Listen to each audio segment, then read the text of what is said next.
Hey everyone, welcome back to my channel. Today I wanted to talk about the psychology of um, the stock market and Bitcoin and crypto markets. The S&P 500, like I said, it seems that they're pricing in a pivot. There's one side that thinks a Fed pivot is based on one thing, which is inflation. There's another side that believes the Fed pivot is based on one other thing, which is something breaking, and inflation second, whether it be treasury market, housing, or something. I think that that's a little bit of that's quite high risk to think that the Fed is going to pivot when we have this sort of inflation that has reached levels far past 5-6%. We have Fed funds rate at half that, at 2.5 right now, I think it is. Inflation never surely went away until the Fed funds rate reached at least equal. And so this means that even though the highest print that we had was a 9.1 and that dropped, but that doesn't mean inflation's gone. This is why Jerome Powell keeps saying that until inflation's gone down consistently and consecutively, they're not going to pivot. I think some people are jumping the gun too much. There's an index where there's a smart money and dumb money index where it shows the smart money flow is coming out. This is because when the war started and whatnot, the money managers, the professionals, smart money, Wall Street, they didn't see what was coming. And a lot of them went with the 60-40 portfolio, which is stocks and bonds, but they both went down. So they're all down, right, for the year. They needed to get out. How do we not know that this rally, this really strong rally, was them getting out, them selling out? This is true that when the rally's like this strong, past 50, it could be past 50% by now. This is maybe a start of a new bull run, is what people are thinking about. Maybe this rally will go up, pull back, but it won't go past the lows, form a base, and that'll be the new bull run. Anything's possible, but again, like Zoltan Pozsar said, policymaker influence is dropping, political influence is rising because of the war.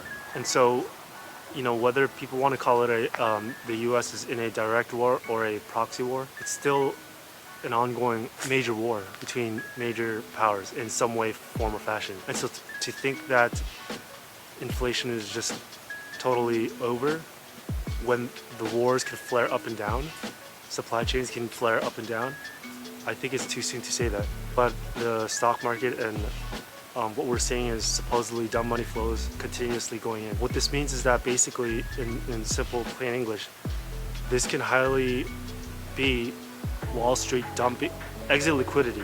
And that would be a very sad circumstance if you're telling me that this year a lot of people got hit hard, but the average person is going to be exit liquidity. That kind of sucks, but rushing into something like this is the stock market has broken the first wedge trend line. It's reaching the major trend line. It's broken up the resistance. It's peaking up, and all the signs are good, but remember, the signs are now distorted, right?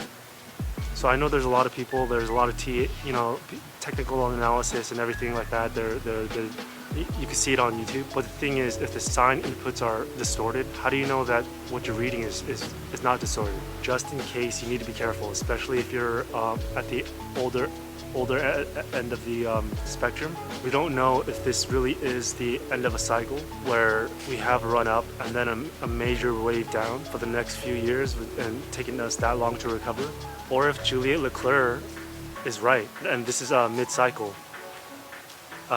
which I'm hoping for. If Juliet Leclerc is right and we're in mid-cycle, then I have hopes that the maybe downturn force, shall we say, is pushed back a little bit. Maybe Peter Schiff and Harry Dent is right that for who knows how long we're going to be suppressed, and equities won't rise and nothing will rise for a long time. But if we are in a mid-cycle, which I'm hoping for, then we have one last chance for another bull run for everybody, or as much people to make what they can, and that's what I'm hoping for. This is very complicated and confusing, but it seems everybody's going through the same thing. Everybody's confused. All the signs are confusing, all the readings are confusing, all the fact inputs maybe sometimes, whether it's inflation or especially the labor statistics, is that is that real, or or is that fixed anyway? That's a little bit conspiracy, but we're gonna have to go keep going through this. But the thing is, the market is still there. I don't even know if is it consolidating. Is it consolidating for a leg higher? That's pretty interesting. If you're telling me that we're consolidating and we're going to go higher, then that means the people that think that this is a bull cycle is right. But that bull cycle is not sustainable just on sentiment, I think. Just because certain money is on the sidelines and then they're coming in, they're going to need assurance, which would then mean that the Powell pivot is there. But again, if inflation, I mean, it depends on your perspective, I guess. If you believe inflation is a real problem, or if something breaking too harshly is a problem.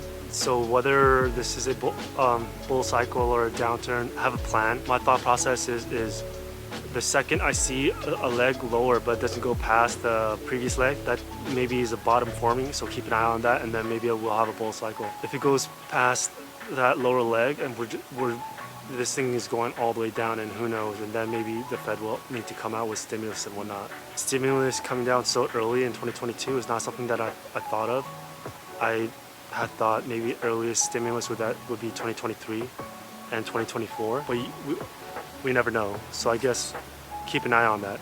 There's a person named David Hunter who thinks we're melting up, and if that's the case, buckle your seatbelts because we're going up. And if we take a look at the Bitcoin and crypto markets, like we said, I think everybody knows that it's I think all asset prices seem to have a relationship with the dollar. The Bitcoin and crypto seem to move quite closely with the Nasdaq and the S&P.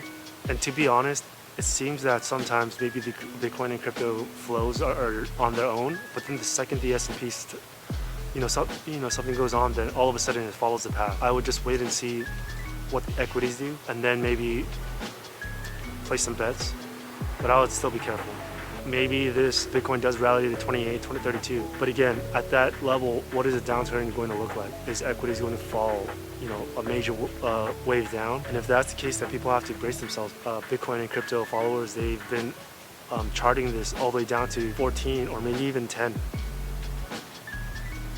So if we're not in the mid-cycle, this thing maybe can actually go to 14 or 10. I understand that there's a bunch of people that are looking at regression models and thinking that this is the bottom, and but again, if Bitcoin and crypto was on not on a halving cycle or a lengthening cycle, but they were on a liquidity cycle, these models maybe in some ways going to be a little bit different. It will get confusing because of the consolidations. That's most likely going to be that 2028 and 32 resistance is a major resistance. That was the major support. I mean, that was support through the biggest support of all supports. So I just exercise caution. If it breaches past that, then maybe it's better to assume that we're on another bull cycle. I understand that there's going to be a lot of people that are sticking with the 4-year cycle happening. It's just follow what happened, and they might be right. The people that are saying the 4-year cycle, they might be right, but just keep an open mind. Now, if this thing stalls or turns back, brace yourselves. Be careful and not to jump back in as if things are going to drastically change. Sort of like the Celsius and Cell token, which there was a lot of them. Celsius, I don't know what they call themselves, but supporters, but that wanted to drive the token price up so that maybe Celsius wouldn't go bankrupt.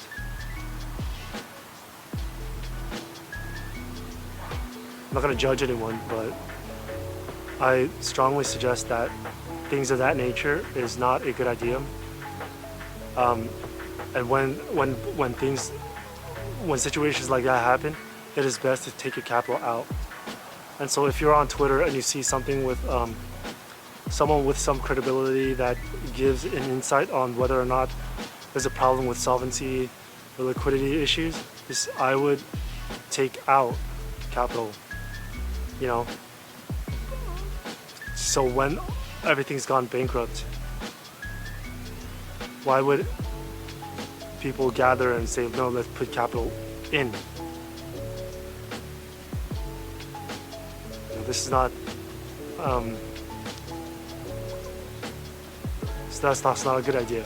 And don't assume the bottom is in just because it goes down a lot. Who knows, maybe one day, 2 days, it goes back down to 19K. Don't assume that that's the bottom just yet. You know, just be careful, because I think that this game of chicken between the markets and the Fed is problematic. This is why Zoltan Pozsar was saying that policy outlook maybe can change, right? Maybe there might be a pivot or not. This is why keeping an outlook on geopolitics is going to help a lot. Look, if the war is still ongoing, that to me is a crapshoot.